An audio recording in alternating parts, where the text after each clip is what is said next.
사회의 불만자들, 또 저소득층이나 실패한 자들이 대대적인 반격을 폭력적 형태로 표출했다. 이렇게 생각하는 습관이 있어요.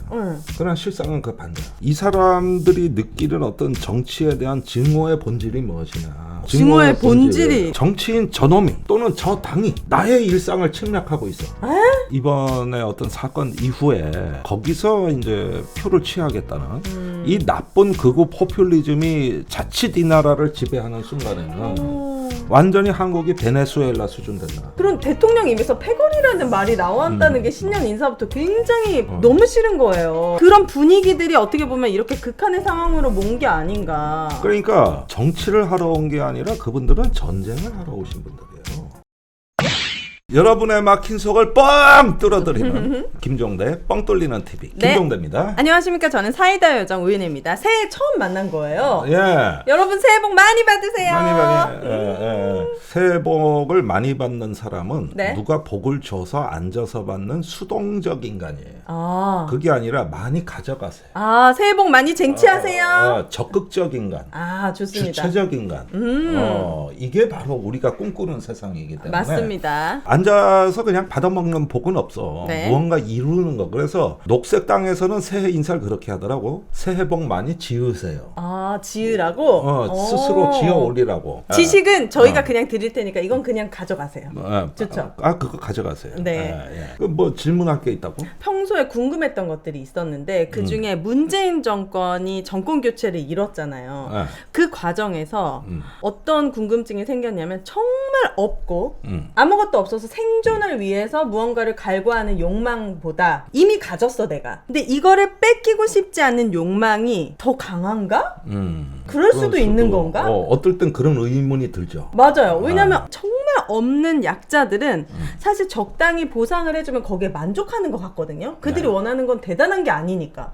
근데 누가 봐도 아니 괜찮을 것 같은데 조금도 양보하지 않고 본인의 것이 조금이라도 손해보는 거에 대해서 아주 분노하는 기득권에 대해서. 네. 그런 경우가 있죠. 있어가지고. 근데 이 부분에 대해서 무엇이 더 중요하다를 얘기하기 전에 네. 이런 사회 현상을 마태복음 효과라고 하는 개념이 있어요. 마태복음 효과요? 그 마태복음에 이런 말이 나와. 가진 자는 더 가질 것이요 없는 자는 가진 것마저 빼앗기리라. 그러니까 이게 예수의 이야기거든요. 네. 그래서 경제 양극화를 얘기할 때 우리가 마태복음 효과라는 얘기를 한단 말이에요. 저기 요즘 다 빚내서 집 사라. 네. 서민들은 점점 가계부채는 올라가. 근데 건설사 무너진다, 건설 경기 안 좋다, 또 내 집값, 내 주식값 떨어진다. 그러면 정부 정책은 다 자산가치 보장해드려. 그러니까 기업들을 세금 다 깎아주고 공매도 금지하게 할게. 주가 올려줄게. 그 다음에 집값 올려줄게. 김포 서울시 편입시켜줄게. 그러면 집값 올라가. 이렇게 살살 자극하잖아요. 그 욕망을. 이게 이제 윤석열 정부가 잘하는 거 아니에요? 그런데 사람들은 누가 보더라도 그건 포퓰리즘이고 맞아. 이 공동의 선을 위협하는 발언인데 세상에 가서는 그렇지가 않은 거야. 이게 표를 버는 거야. 그런데 문재인 정부나 노무현 정부는 이렇게 보면은 공동선을 강조하는데 말인즉슨 맞지만 왠지 싫은 거야. 내 걸 왠지 더 양보해야 될 것 같고. 그래서 세금 많이 걷겠다는 얘기고. 네. 그런데 집값까지 안 잡혀. 그러면 니들 이제 자격 없어 하고 정권 바꿔버리는 거거든. 그러니까 옳은 말이 인기 있는 말은 아니단 말이에요. 그런데 마태복음 효과에서 인간의 본성을 가진 자는 더 가질 것이요 없는 자는 있는 것마저 빼앗기리라. 이렇게 이야기하면서 인간 사회의 본성은 그 방향으로 흐르게 돼 있다는 것이죠. 본성이. 그래서 이제 욕심을 버리고 무욕의 삶을 살아서 다시 우리가 공동체를 회복합시다. 이게 마태복음에서 이제 가르치는 거고. 근데 우리의 본성은 무엇에 집착하겠어요? 내가 차를 타다가 옛날에 그 포니 같은 경량차를 타다가 이제는 스텔라 독일에서 수입한 이런 걸 타면은 나 이런 차 타고 다녀 하면 사람들이 나를 보는 눈이 달라져. 그렇죠. 그러면서 더 존중받는 것 같아. 그 차가 좋아서가 아니야. 좋아서보다도 사람들의 시선이나 이것이 나의 인간의 품격을 높여. 이제 집착이 시작되는 거란 말이야. 집착이. 그렇게 되다 보면 어떻게 되겠어요? 점점 민감해지겠죠. 점점 집착이 커지기 때문에 돈은 벌면 벌수록 돈에 대한 집착은 더 커지는 거거든. 근데 내가 100만 원을 벌었어. 일단 200만 원만 벌었으면 좋겠는데 50만 원만 벌었으면 좋겠는데 이래다가 1000만 원을 벌어. 그런데 이제는 내 돈이 점점 더 아까워. 이제는 1500, 2000이 보여. 그러면서 이제 씀씀이가 점점 더 해퍼지는 게 아니라 거꾸로 절약을 하는 거야. 갖고 있어야 되니까. 네. 이제 점점 집착이 강해지기 시작하는 거죠. 이게 인간 본성이라는 거죠. 근데 그걸 어떻게 초월할 거냐? 초월까지 해야 되는 그걸 거예요? 초월할 거냐, 그리고 자제할 거냐, 이런 어떤 그 우리 마음 속에서 천사와 악마가 싸우지. 아니 그런데 무욕이라든지 초월해야든지 그런 대단한 경제에 이르지 않아도 만약에 이 양극화가 심해지면 한 번만 더 생각하면 우리 사회에 나타날 수 있는 현상들은 굉장히 폭력적이고 굉장히 있는 자들은 더 오히려 풍요로운 게 아니라 전 더 위험할 것 같거든요. 막 더 약탈당할 수도 있는 거고 우리 아이들이나 내 이웃이 더 위험한 사회에 살게 될 것 같은데 네. 비슷비슷하게 살아야 안전한 세상이 되는 거잖아요. 이게 너무 커버리면 이들은 진짜 생존을 위해서 어떤 범죄를 저지를지도 모르는데 그렇죠. 왜 이런 무식한 저도 이런 생각을 하는데 대다수의 사람들은 초탈하고 무효까지 해야지 그걸 깨닫는다는 거예요? 그러니까 여기서 그렇게 집착하면서 이제 마음의 평화가 파괴되기 시작하고 파괴되지. 사람보다는 물질, 돈 이렇게 해가지고 내가 선한 일을 해서 내 땀만큼 정당하게 돈이 벌리는 게 아니라 네. 그 이상을 꿈꾸게 되는 걸 집착이라고 하는 거거든요. 네. 사실 건강하게 돈을 버는 건 우리가 절대 탓하거나 그렇죠. 욕할 수 있는 문제가 아닙니다. 하루 종일 바쁘게 살고 집에 와서 피곤하지만은 이 노동에 내가 오늘 고생한 결과로 합당한 보상을 받는다고 생각하면 그 자체를 행복으로 하는 그치, 게 보람되고. 역과 이런 문제를 논하자는 게 아니야. 지금 우리는 내 노력보다 더 많은 걸 벌면은 그래야 나는 인간의 서열이 높아져. 그래야 내가 품격이 높아져. 이때부터 이제 그 졸부근성이 생기기 시작하는 건데 이 욕심은 돈을 벌면 벌수록 더 많아진다는 거예요. 사실은 우리나라 사람들이 말입니다. 여론조사를 해보면은 이제 민주주의에 대한 관심사가 한 7위 내지 8위 됩니다. 그러면요. 나머지 앞에서 이런 게 자산, 소득, 그다음에 이제 기회, 이런 것들이 다 치고 올라왔어요. 이건 서구의 나라 어느 나라의 여론조사를 해도 똑같이 나와요. 대부분 7, 8위권이에요. 민주주의가. 그러면서 민주주의가 많이 파괴된 거예요. 네. 그런데 이제 저는 5억도 안 되는 아파트에서 살고 있습니다. 김현미 국토부 장관이 한 말이야. 그러니까 같은 아파트에 사는 주민들이 들고 일어났어. 김현미 장관 때문에 내가 2등 시민으로 전락했다. 오 마이 갓. 내가 아주 내 인생이 개가 터졌다. 이러면서 우리 아파트가 왜 5억 미치냐 이래가지고 지역구에서 난리가 난 거야. 아니 왜 그렇게 사람들이 그렇게 물질이나 자산에 집착하게, 이게 전 세계적인 흐름이에요? 그렇죠. 과거에는 아니 한국 사회는 이걸로 정권까지 바뀌는 나라입니다. 강남이 왜 보수가 됐습니까? 진보 정권이 집값 떨어뜨리는데 격분했다고. 이거 아닙니까? 그걸로 정권까지 바뀐 게 문재인에서 윤석열로 넘어간 거예요. 그럼 이게 이런 생각들이 바뀌지 않으면 그럼 정권도 못 바뀌겠네요. 사회도 그러니까 안 바뀌고. 지금의 그 정치의 딜레마는 이거예요. 개개인들의 욕망을 만져주고 자극하고 키워줘야 표가 되는데 그러게 우리 사회의 공동선은 아니거든. 그렇죠. 그러니까 이 능력주의 사회에서 함정은 그 개인의 이기심을 절대시하고 인정해주고 그걸 북돋아주는 게 어떤 기회가 없는 사람한테 기회를 주는 문제보다 더 중요해졌다. 이게 더 중요해졌다. 그러니까 전부 다 이제 주식값 얼마, 부동산값, 내 아파트값 얼마, 모든 정책 발표되는 거 봐 다 그거야. 네. 김포시 편입도 그렇고 공매도 금지도 그렇고 양도세 인하도 그렇고 네. 이번엔 금융투자세 폐지도 그렇고. 그럼 제 질문에 우리 의원님의 답은 그냥 그게 인간의 본성이다? 본성이다. 본성인데 그것을 자제하고 교정해주는 게 사회 제도다.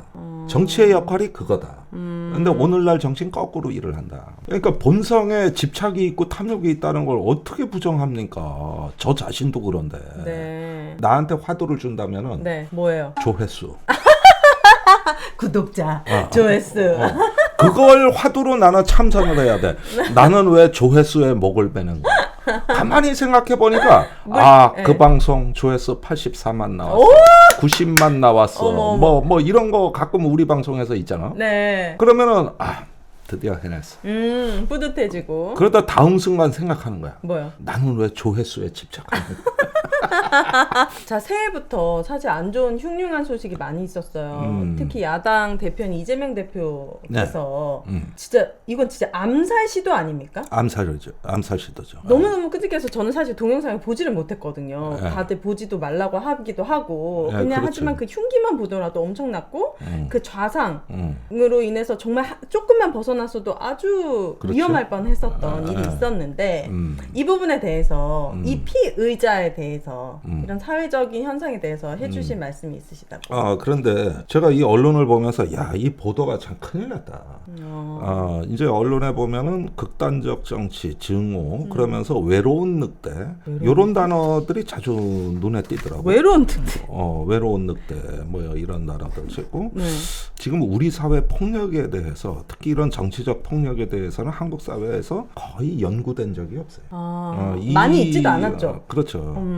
그러니까 이런 부분에 대해서 우리가 지금부터 하나의 어떤 독해력, 문해력을 한번 갖춰보자. 네. 이런 좋습니다. 취지인데 우선 한 가지 그 사례를 소개해드릴게요. 2021년 2월에 네. 충격적인 사건이 미국에서 터져. 2월에요. 2월에. 네. 11월에 대선이 있고 나서 트럼프 지지자들이 대선에 승복하지 않고 계속 집회를 여는데 네. 하루는 트럼프가 자기는 대선 결과를 승복하지 못한다 그러면서 지지자들 앞에서 행동해야 될 때라 그랬어. 그때 그 연설을 들은 지지자들이 그 길로 하원의 국회의사당으로 쳐들어갔어. 맞아. 문 부시고 창문 부시고 막 난리 났잖아요. 그 중에서 한 명은 또 경비원의 총에 맞아 죽어. 사상자도 있었군요. 사상자가 많이 좀 나왔어요. 네. 의사당이 완전히 마비 상태인데 국회의원들이 그 직전에 다 피신을 막 도망가고. 그거 보고 진짜 미국인데 미개하다라고 전 느꼈거든요. 완전 미개. 그리고 네. 실제로 미개한 복장을 하고 나왔어. 인디언 복장도 나오고 뭐 실제로 그랬는데 그때 미국의 모든 언론이 뭐라고 보도를 했냐면은 분노한 백인 노동자들이 맞아. 국회의사당을 쳐들어왔다. 네. 우린 다 그렇게 알고 있었죠. 네. 전 지금까지도. 그런데 한 달 후에 FBI 수사에서 정말 믿지 못할 사건의 실체가 드러나기 시작해. 뭐예요? 믿지 못할 실체가. 믿지 못할. 분노한 백인 노동자들이 아니야. 이 사람들의 경력을 보니까 네. 전직 미국 육군의 고위 장교. 그 다음에 현직 기업체 임원. 어머나. 교사. 어머나. 그 다음에 전직 공무원. 거기다가 압권은 올림픽 수영 상관왕. 금메달 3개 딴. 국가대표? 선수가? 아니 그러면 되게 기득권이고 중산층이고 그 중에서도 아주 잘 사는 상층에 있는 네. 가장 미국을 대표할 만한 그렇네. 중산층들이라는 거야. 네. 그걸 뉴욕타임즈가 보도하면서 뭐라 그랬냐면은 우리가 모르는 빅텐트가 있었다. 빅텐트요? 그러니까 어떤 그 증오로 뭉친 우리가 그 실체를 파악하지 못한 이 미국을 가장 대표할 만한 중산층 내에서 빅텐트가 차려진 걸 우리가 모르고 살아. 그럼 제가 아까 얘기했던 가진 자들이 뺏기기 싫어하는 그거. 그런 부분인데. 빅텐트?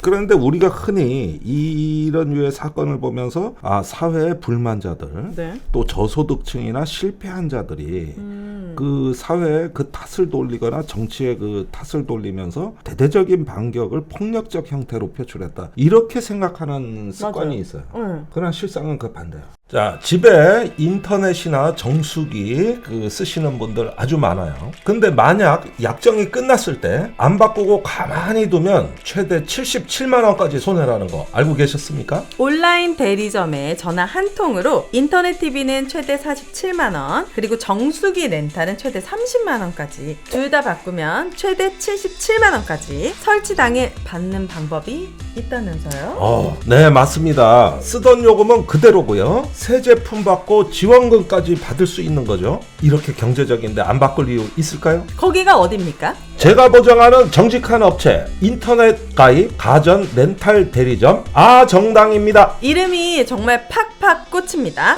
아정당. 매달 10,000명 이상 고객이 신규 가입하고 누적 후기만 1.5만 개 이상인 가입자 수 독보적 1위 대리점입니다. 365일 밤 10시까지 상담 가능하니 언제든 연락 바랍니다. 알뜰폰도 쓰던 번호 그대로 개통 가능하니 함께 상담 받아보시면 좋겠습니다.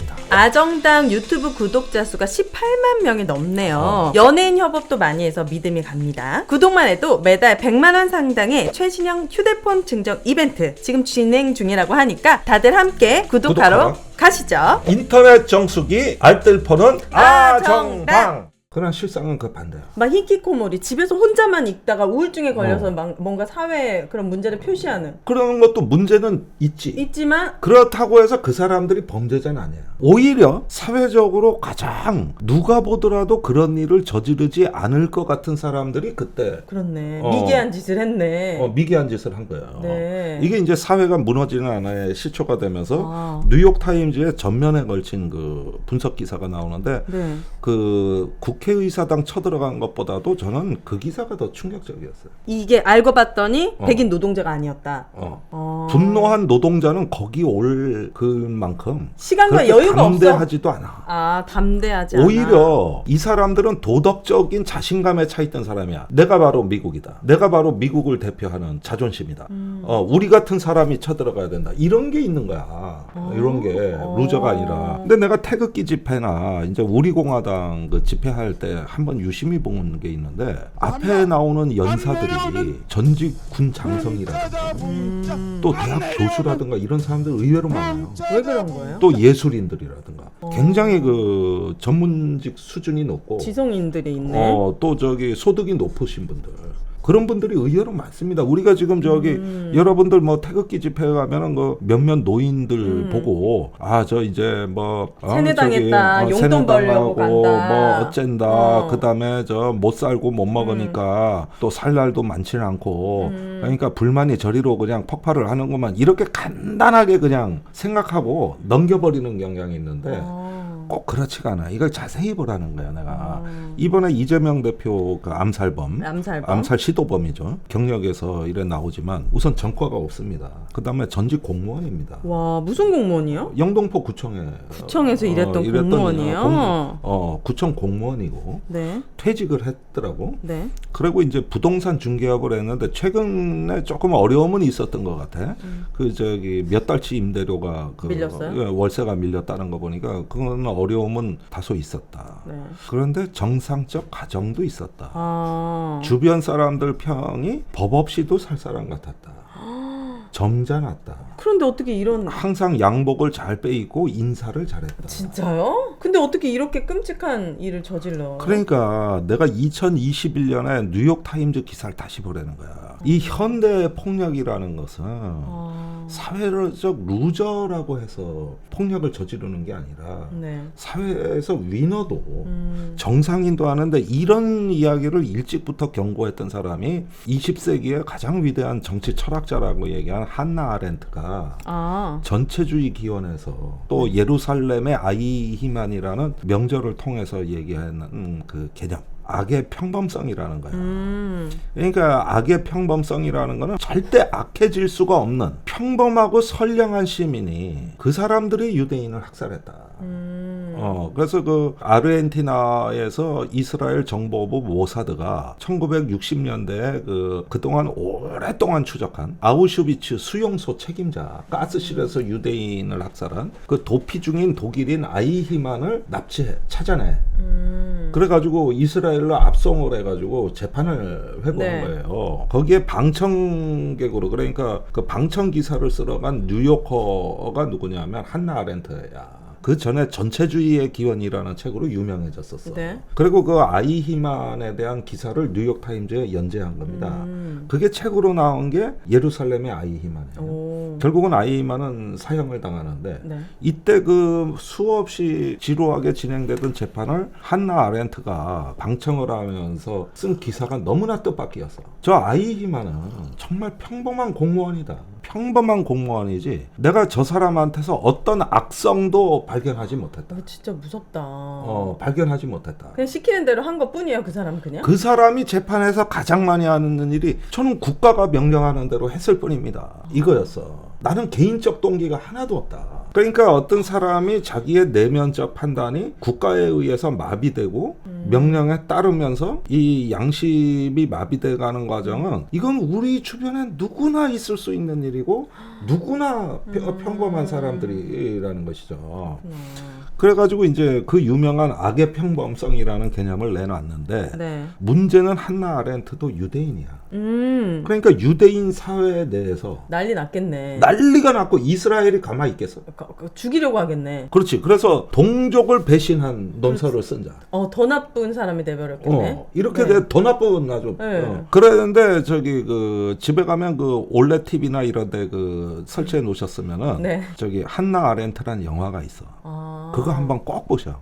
내가 그 영화 보고서 울음이 나오더라고. 아 진짜요? 그런데 그 미국 사회 내에서 온갖 비난, 그 다음에 정말 자기가 형제보다가와 같은 자기 유대인 동료들이 찾아와서 네. 네가 어떻게 동족에 이럴 수 있냐, 강의실까지 쳐들어와서 그 다음에 이제 항의 편지가 이만침 쌓여 책상 위에 미국 전역에서. 네. 격려 편지면 요만침 쌓여. 그러니까 이 사람은 정말 불편한 진실을 마주하게 해준 거지만 그게 진실이었다는 거예요? 그게 진실이었다는 거예요. 그래서 그게 훗날 한나 아렌트가 죽고 이제 역사학자, 정치학자들이 보기에 사실은 우리가 너무나 많은 핍박을 했지만 그 책이 가장 위대한 책이었다. 이래가지고 그 명예가 회복이 되거든요. 네. 그래서 그 악의 평범성이라는 게 정치학의 개념으로 들어와. 그래서 만약에 아우슈비츠 같은 수용소가 독일이 아니라 미국 같은 데 만들어졌다 하더라도 네. 미국에서 얼마든지 협조자는 구할 수 있었다. 이러면서 이 부분에 대해 가지고 이제 통찰력 있는 글을 쓰는데, 어떻게 사람은 타락할 수 있는가는 이 기질이나 인성 문제가 아니라는 것이죠. 지금에 와서 내가 왜 이 개념을 말씀드리냐 하면 네. 우리 중에 가장 평범하고 도덕적이며 성공한 사람들이 주로 타락을 주도하고 있다는 사실입니다. 이게 최근으로 올수록 점점 더 뚜렷한 현상으로 가고 있다는 왜 거예요. 그러는 거예요? 계기가 그러니까 있어요? 어떤 면에서 그러냐 하면 네. 이 사람들이 느끼는 어떤 정치에 대한 증오의 본질이 무엇이냐. 증오의 본질이 뭐예요? 이 사람들 사이에서 네, 뭐예요 도대체? 점점 집단화되는 증오의 본질은 뭐냐 하면 네. 나는 중산층으로 존경받고 존중받아야 되는 사람이고, 무언가 내가 생각하는 행복의 스타일로 나는 세상을 살아갈 권리가 있는데 네. 정치인 저놈이 또는 저 당이 나의 일상을 침략하고 있어. 감히 우리를 이런 선동에 취약하다는 거야. 아니 그런데 이렇게 그래도 학교를 다니고 배운 지성인이라면 현실을 직시할 수 있잖아요. 어떤 부분 때문에 직접적으로 자기가 피해를 봤다고 느끼는 거예요? 그러니까 왠지 쟤는 처음에는 기분 나쁘다로 시작했겠지. 처음에 시작은. 그거 너무 논리도 없고 처음에는 기분 나쁘다. 왠지 밉상이다. 이런 걸로. 그리고 왠지 싸가지가 없다. 처음에는 이런 수준에서 출발을 했겠지. 네, 그냥 싫다, 밉다. 그러니까 처음에는 밉다, 싫다, 밥맛이다. 뭐 이런 수준으로 시작을 했겠지. 비호감의 그런 정서로 시작을 했는데 처음에는 비호감으로 시작이 되겠지. 네. 근데 이 비호감이라고 하지만은 이런 부분들이 이제 내가 세상이 마음에 안 들어. 세상이 나를 뭐 돈 좀 벌었다, 아파트 좀 있다, 금융자산 좀 있다. 이런 내가 왜 비난받아야 되고, 우리 아파트 보면은 뭐 똥값 취급받고, 우리 아파트 가격이나 떨어뜨리려고 그러고. 그런 화살이 다 그쪽으로 가는 거예요? 이제 점점 이런 게 이제 써지면서 저자가, 저 정당이 또는 저 권력이 네. 나의 일상을 침략하고 들어오고 있다고 이제 생각을 하기 시작하는 거죠. 내가 사는 스타일이 부정당하고 있다.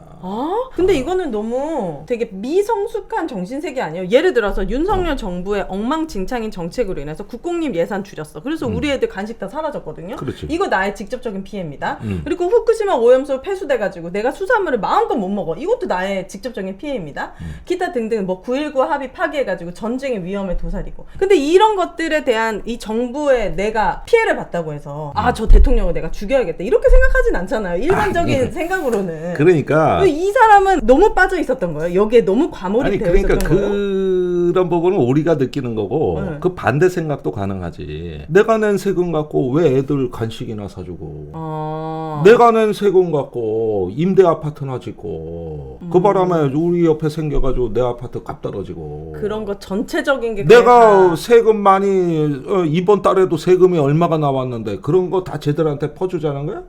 쟤들한테? 그러니까 반대지. 그 아까 얘기했던 거하고 방향이 반대지. 그러면 이제 극우라든지 저는 이제 거기를 잘 안 봐서 모르겠지만 이재명 대표에 대한 굉장히 악마와 이렇게 폭력을 자행해도 된다라는 그런 어떤 세뇌식의 정말 그 방송이라든지 이런 것들이 많지 않았을까. 아니, 그리고 그러니까 윤석열 대통령도 신년사부터 뭐 패거리 이익과 이념에 의한 패거리 정치, 카르텔 패거리라는. 네, 이렇게 막 그러니까 폭력적으로 거의 그건이거든 그게. 그런 대통령 입에서 패거리라는 말이 나왔다는 게 신년 인사부터 굉장히 너무 싫은 거예요. 한동훈 입에서도 나왔죠. 그런 분위기들이 어떻게 보면 이렇게 극한의 상황으로 몬 게 아닌가. 그러니까 정치를 하러 온 게 아니라 그분들은 전쟁을 하러 오신 분들이에요. 그런데 보세요. 그 트럼프가 저기 미국 내에서도 국회의사당 난입했는데 트럼프가 유죄냐 무죄냐. 트럼프가 선동한 게 작용했냐 안 했냐. 근데 트럼프가 국회의사당으로 쳐들어가 이렇게 얘기는 안 했지. 그쵸. 그러나 행동하라 그랬지. 네. 그게 일종의 신호였다고. 그러니까 행동으로 나온 게 국회의사당으로 간 거예요. 네. 공산 전체주의를 척결한다. 척결해야 될 패거리 카르텔이다. 네. 이러면서 개딸 전체주의다. 이게 뭐냐 하면은 내가 스스로 이성적으로 생각하고 나의 이성과 양심으로 판단을 해야 되는데 네. 판단을 누군가가 대신 해주는 거예요. 그리고 나는 불완전하고 나약한 인간이지만 국가는 완전하고 권력은 권위가 있어요. 그 사람들이 그런 거야. 그 사람들이 그랬어. 이렇게 되니까 네. 거기에서 일단은 그게 가장 위험한 단계는 집단화되는 단계거든요. 네. 그러면은 이 사람들이 자기가 윤봉길이나 안중근이라고 착각하는 사람들이 이제 내가 나라를 위해서 여기 이 사람들을 위해서 내가 앞장서가지고 뭔가 바꿔보겠다? 이걸로 이 들끓는 이 정의의 칼로 증오의 칼로 복수만 치면 아름다운 건 없는 거잖아. 이 사람들이 꿈꿀 때. 그러니까 이제 이게 행동으로 나오는데 이 사건에는 세 가지의 충격적 구성 요소가 뭐예요? 있는 거거든요. 네. 나의 보험 가입 상태를 믿을 수 있는 보험 전문가가 정직하고 객관적으로 체크해서 공정한 평가와 합리적 대안을 제시하는 마이보험 체크를 소개합니다. 자, 마이보험 체크는 보험 가입자의 이익을 가장 중요하게 생각합니다. 이미 가입된 보험이 적합한지 체크해서 꼭 필요한 보험 계약들은 잘 유지하시라고 말씀을 드리고 불필요한 보험이나 부족한 부분은 현재 상황에 맞게 보장 분석을 도와드립니다. 마이보험 체크는 35개의 손해보험 그리고 생명보험사를 취급하고 있기 때문에 한 회사만 추천해 드리지는 않고 있습니다. 고객에게 가장 필요하고 합리적인 상품을 제안해 드립니다. 마이보험 체크 연락하셔서 무료로 상담 설계 받아보시기를 추천합니다. 홈페이지에 한글로 마이보험체크.com 카카오톡에서 마이보험 체크 채널 추가 또는 대표 전화 1800-7917로 상담 전화 가능합니다.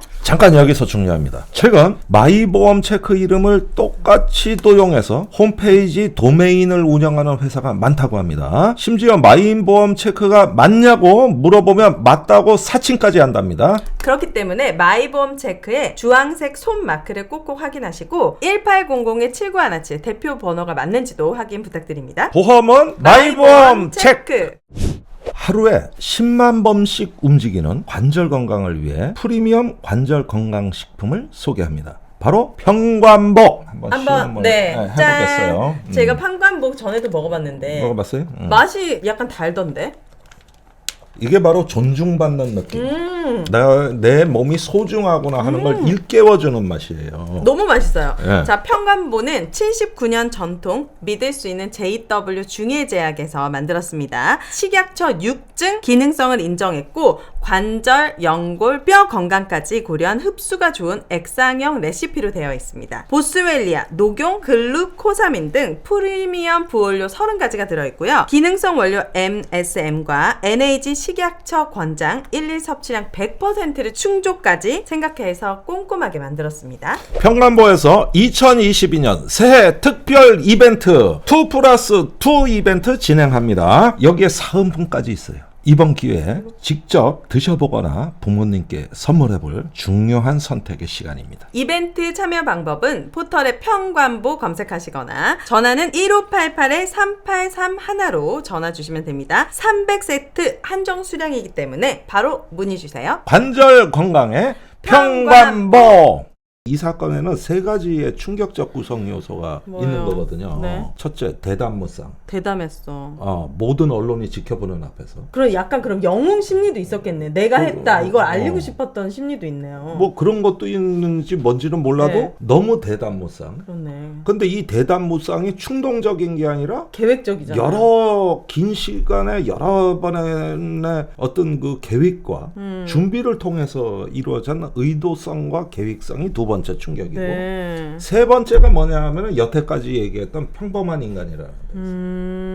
평범한 인간. 뭔가 소외되고 은둔하고 이런 게 아니라 공무원도 지냈고 네. 멀쩡한 이제 직업도 있고 이 세 가지 이를 가지고 이 폭력의 문제를 한번 봐주십사 하는 거예요. 그러면 이거는 신호가 나타난 겁니다. 신호가.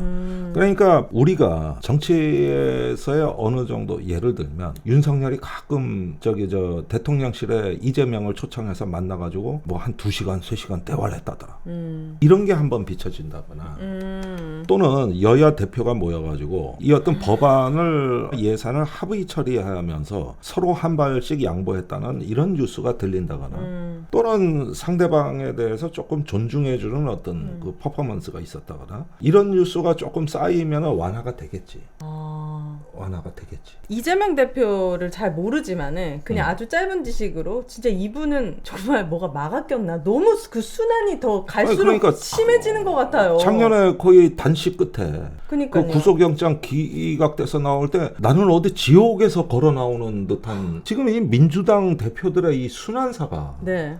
이건 정치가 아니라 거의 전쟁이야 전쟁. 너무 심각해요. 진짜 이게. 증거가 차고 넘치는 김건희 여사 같은 경우는 한 번 소환 조사도 안 하고 이렇게 너무 불공평한 이 잣대 이게 계속 무조건 김건희 특검 통과시켜가지고 국민들에게 해소해야 되고 국민들이 몽둥이 때리겠죠 총선 때. 그렇지만은 이렇게 폭력적인 양상으로 계속되는 것은 정말 옳지 않다. 근데 한 가지는 그렇게 야당을 잡아먹을 듯하던 윤석열 한동훈이 네. 이번 테러 사건 이후로는 일단 입은 닫았어요. 일단은. 사람이라면 닫아야죠. 여기서 만약에 더 진짜 그러면 진짜 사람이 아니지. 그때까지 막 잡아먹으려고 했고. 근데 언론은 정말 나빠요. 언론은 뭐 열상이네 좌상이라 왜 의사들이 나와가지고 그렇게 막 브리핑을 했겠어요. 왜 헬기를 탔냐 이것 때문에 뭐 이렇게 재판이 다 미뤄졌네부터 해가지고 본질이 아니고 그러니까 굉장히 이상한 식으로 언론들이 이번에도 조중동의 장난은 자작극이다 막. 국민의힘 당력은 빼고 민주당 당원이 저질렀다 뭐 이런 거부터 해가지고 네. 보통 문제가 아닙니다. 그런데 양상을 보면 이때도 얄팍한 계산서는 나오는 거거든. 그러니까 이거를 민주당이 이 테러 사건을 이용해 먹을지도 모른다. 우리가 먼저 기사 써야 돼. 이게 도둑이 재발절이니까 이게 그런 더, 식으로만 보이는구나. 압박감을 느꼈던 것 같아요. 근데 이 폭력의 문제는 정치 폭력의 문제는 말입니다. 이거 신림동 묻지마 살인하고는 다른 사건입니다. 신림동 묻지마 사건 그런 게 바로 외로운 늑대야. 그러나 정치 폭력은 그게 아니에요. 배부른 늑대가 하는 거야.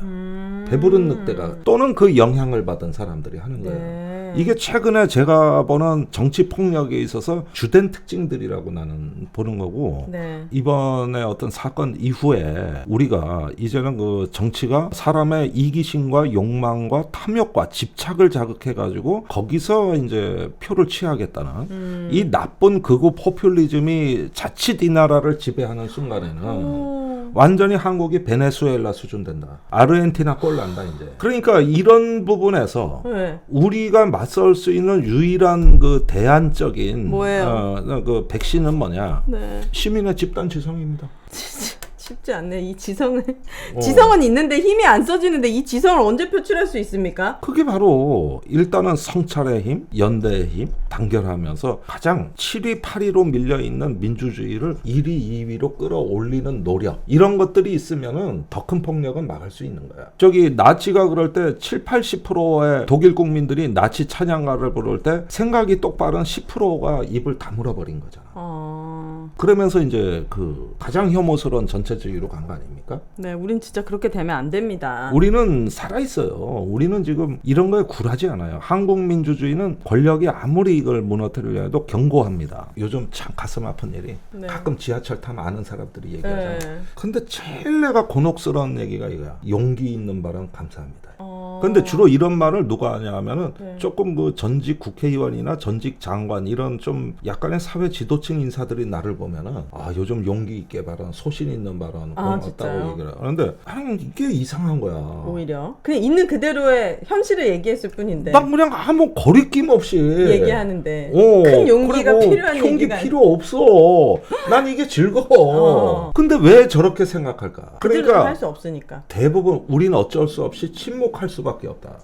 이 이야기를 하는 거야. 당신은 떠들어 주는데 나는 그 자리에 왔을 때 난 얘기할 수 없을 거니까.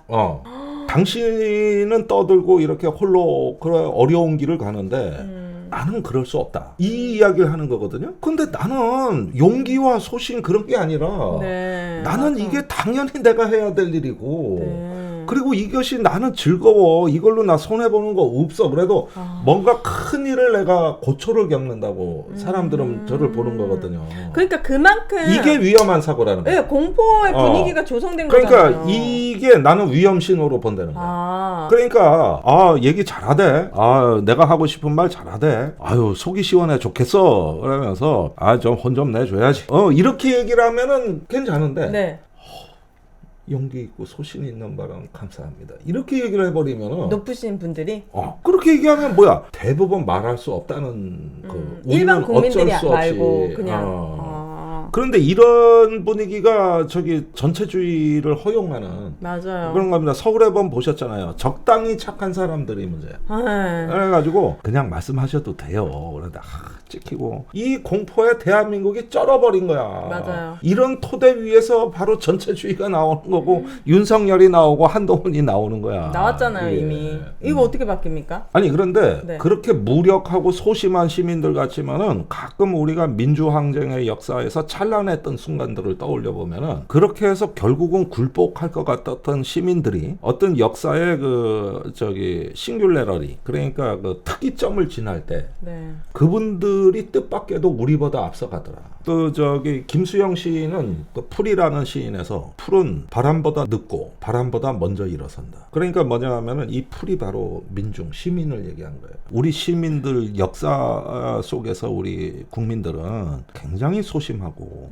굉장히 나약해 보이지만 그러나 어떤 특기점의 순간에 도달하면은 지식인들이 훨씬 더 용감하고 오히려 정치 이렇게 투쟁했던 사람들보다 그분들이 더 앞서 나가는. 총선 때 많은 풀들이 일어날 거라고 생각합니다. 많은 풀들이 일어나는. 다 벼르고 있어요 지금 다. 정말 유일하게 합법적으로 때릴 수 있는 회초리잖아요. 그렇습니다. 그러니까 야당이 더 힘을 모아가지고 더 가열차게 진짜 이게 말도 안 되는 세상을 바꿀 수 있도록 지금 앞장서 한국 주시기를. 정치 문제는 야당의 문제예요. 바람보다 먼저 눕고 바람보다 늦게 일어나. 왜 그러려면 정치를 계속 누워 있으세요. 그러니까 진짜 먼저 일어날 정치인을 찾습니다. 수가 중요한 게 아니라 일당백을 할 수 있는 제대로 된 정치인이 훨씬 더 필요하다는 걸 느꼈습니다. 그렇습니다. 공천이 잘 이루어져가지고 야당이 똘똘 뭉쳐서 진짜 국민들이 제발 회초리 마음껏 들 수 있게끔 좋은 후보들이 나오기를 희망합니다. 그렇습니다. 우리 의원님은 안 나가십니까? 아니 뭐 나갈 지역구가 없어요. 본인이 나가고 싶다고 나가는 건 아니니까요. 그건 다 시와 때가 맞아야죠. 그 주역이 우리한테 가르쳐 준 거 아닙니까? 아직은 때가 아닌 것 같습니다. 그러나 정치는 합니다. 그러니까 이제 특검으로 야권이 완벽히 공조를 해서 김건희 특검을 통과시켰고 지금 민주당이 그런 과정에서 선거법 병립형 회기를 포기했어요. 이건 제가 드리는 정보입니다. 포기했습니다. 이제 야권, 시민사회가 중요하다는 걸 깨닫고 우리 같이 가겠다로 마음이 바뀌었어. 잘했네. 이 특검연대의 힘이 제2의 탄핵연대다. 탄핵 때 우리가 80%의 국회의원이 박근혜 탄핵을 찬성했던 거 아닙니까? 그 다음에 광화문에 100만이 넘는 시민들. 그 힘으로 문재인 정부가 출범했던 건데 그때 우리가 다수파 연합을 만들었던 거예요. 바로 시민들의 힘으로 다수의 연합을 만들었고 그것이 민주정부를 탄생시켰습니다. 그렇다면 지금의 특검연대는 그때와 비슷한 수준의 제2의 탄핵연대다. 그래서 이 특검연대 대오를 흐트러뜨리지 않으면 그것이 윤석열이 더 무도한 짓을 저지를 때 나중에 가서 탄핵연대로 얼마든지 발전할 수 있다. 이게 정권의 공포다. 그러니까 이 특검연대 틀을 절대 깨면 안 되는 거예요. 그런 면에서 범야권 개혁 진영이 이제 하나가 될 결정적 순간이 왔다. 그게 바로 특검연대다. 저는 그렇게 보는 것이죠. 이렇게 해서 그 힘으로 총선을 넘어 대선으로 가야지 뭐 친명이 어떻다, 비명이 어떻다, 개딸이 어떻다, 수박이 어떻다, 뭐 진보정당 내에서 NL이 어떻다, PD가 어떻다. 아우. 이거 밤낮 얘기하다가 시간 다 가. 아 제발 하지 말아요. 그런데 특검이란 주제가 나왔을 때 갑자기 이런 게 싹 사라지고 뭉치잖아요. 우리가 하나가 됐던 거거든요. 네. 그래서 이 성과를 절대 과소평가하시면 안 됩니다. 이제 정치를 우리가 회복하고 한국 정치를 정상화할 수 있는 시민 플랫폼이 탄생했다. 그나마 조금 희망이 보이네요. 이 특검 연대로 인해서. 이걸로 플랫폼이 생겼다. 그러니까 부랴부랴 한동훈을 비대위원장으로 내려보낸 거다. 네. 법기술자 네가 가서 해결해.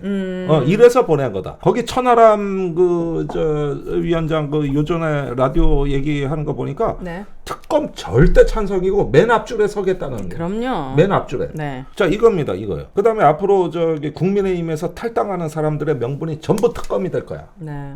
이렇게 해서 제2의 탄핵위원회가 탄생이 되는데 그 힘으로 새로운 민주정부를 꿈꿀 수 있게 됐다. 네. 이거는 천운이다. 이 틀을 깨지 말고 네. 이제 앞으로 그 자신감을 갖고 네. 다가올 정치적인 결정적 순간 네. 선거에 임하시면은 제 예상이 틀리지 않을 겁니다. 네. 네, 반드시 좋은 결과가 온다는 거 꼭 네. 말씀드립니다. 좋습니다. 오늘 좀 씁쓸하지만 약간의 희망을 봤습니다. 네. 파란 용이 새해 도와줘가지고 네. 진짜 의원들이 정치인들이 용처럼 막 활기차게 엄청 세게 국민들에게 희망을 더 보여줄 수 있는 한 해가 되었으면 좋겠습니다. 좋습니다. 네, 오늘 말씀 자, 감사드립니다. 여기까지 하겠습니다. 지금까지 김종대의 빵 빵 뚫리는